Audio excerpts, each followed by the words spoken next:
ועשרות מסוקים בבסיס של חיל האוויר של איראן.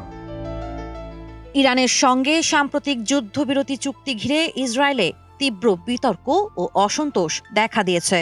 যুক্তরাষ্ট্র ইরানের প্রস্তাবিত 10 দফা দাবির বেশিরভাগই মেনে নেওয়ায় এই চুক্তিকে অনেকেই ইসরায়েলের স্বার্থ বিরোধী হিসেবে দেখছেন।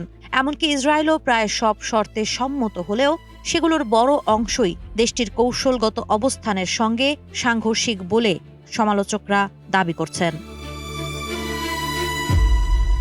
জীবন অবাক না করলে কে করবে? 28% মিল্ক ফ্যাটের অবাক করার সাথে ফ্রেশ মিল্ক পাউডার। জীবন অবাক করুক প্রতিদিন। এই পরিস্থিতিতে চুপ থাকার কারণে কঠোর সমালোচনার মুখে পড়েছেন প্রধানমন্ত্রী বেনিয়ামিন নেতানিয়াহু। বিরোধীদের অভিযোগ, গুরুত্বপূর্ণ এই সিদ্ধান্তে তিনি কার্যত কোনো দৃশ্যমান ভূমিকা রাখতে পারেননি। অনেকে এটিকে সরাসরি পরাজয় হিসেবেই দেখছেন। বিরোধী নেতা ইয়ার ল্যাপিড এই চুক্তিকে রাজনৈতিক বিপর্যয় হিসেবে আখ্যা দিয়েছেন। তার ভাষ্য, জাতীয় নিরাপত্তার মতো গুরুত্বপূর্ণ বিষয়ে ইসরায়েলকে আলোচনার বাইরে রাখা হয়েছে, যা অগ্রহণযোগ্য।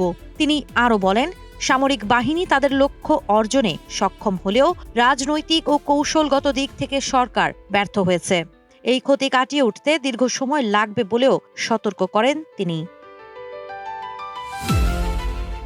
এদিকে জ্যেষ্ঠ সাংবাদিক নিতজান শাপিরাও ক্ষোভ প্রকাশ করে প্রশ্ন তুলেছেন, সরকারি কর্মকর্তারা কেন নীরব? জনগণ কেন নিজেদের দেশের বদলে বিদেশি সূত্রের ওপর নির্ভর করবে? সাধারণ জনগণের মধ্যেও একই হতাশা বিরাজ করছে।